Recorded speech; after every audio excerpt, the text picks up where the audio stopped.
I think we gave them this year about جو وزیر دروی عراق حتی وزیر دروی کردستان هوشیار زیباری افزالام که بود دم 10 سالان کسی یک کم دیپلوماسیا عراق بو و دوی دمه دا ده جوین و کنفرانس ناو دولتی دا به ناو عراق دا آخفی و دم 10 سالان ولاد به ولاد دگریا و به ناو حکومت عراقی دگل سروک و وزیر دروی این ولات جور به جور ده جویا و بروانی ج سیاست عراقی دکر لی افزالام گره وی جاره ولاد به ولاد بگری دا کوان راضی بکه پشتوانی جدابونا حریمه بکن بواته یک دی دوی وان راضی بکه پشتوانی جپاروکرنا عراق کی بکن که بخوب و دم 10 سالانه نون ارتیا یک پارچیا وی ولاتی کریه لگور زانیارین که دست انارتی کتنه بریاره هوشیار زیباری بکنه برپرس بوردا رفراندوم حریم و لگور وی ارکی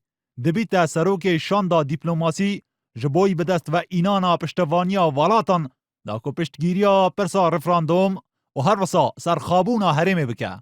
لباره اوه پوستا نو یا هوشیار زیباری دو نیرینن جدا هنه. نیرینک دبیجیتن ناوری کسک هجی جبوی وی پوسته یا. جبرکو دیروکک دو مدرج دوار دیپلوماسی ده هیا و هر وسا ناوراوی دگل رایدارن ولاتان باشه. آلیگرین وی نیرینه پشتا خوب دیروکا کار هوشیار زیباری گریده دن. هر سال 1988 دوار دیپلوماسی دا خبت یایه.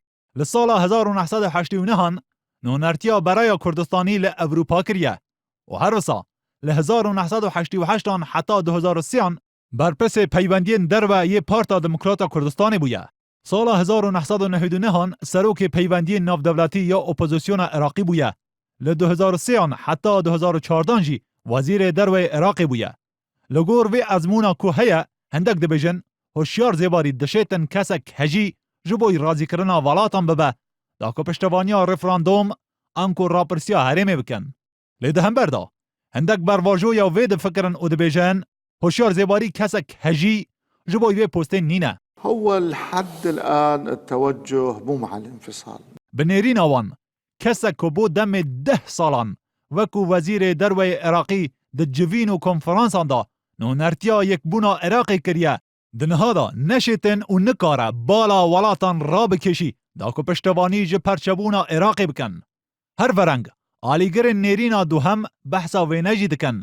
دست نشان کرنا هوشیار زیباری جبوی وی پوستی هندی بر تکک بی لدجی دریخستنا وی لبغداد هند باوربون به ارک خو نینه.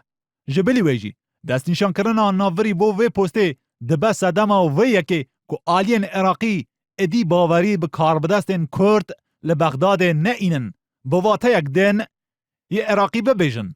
اوه نجی هر وکو هوشیار زیباری باوری به عراق که چنینن کنه هندک پوستین مزن ده دست وان دایه و سوند خارنه گردای به یک بونا آخا وی ولاتی ببن.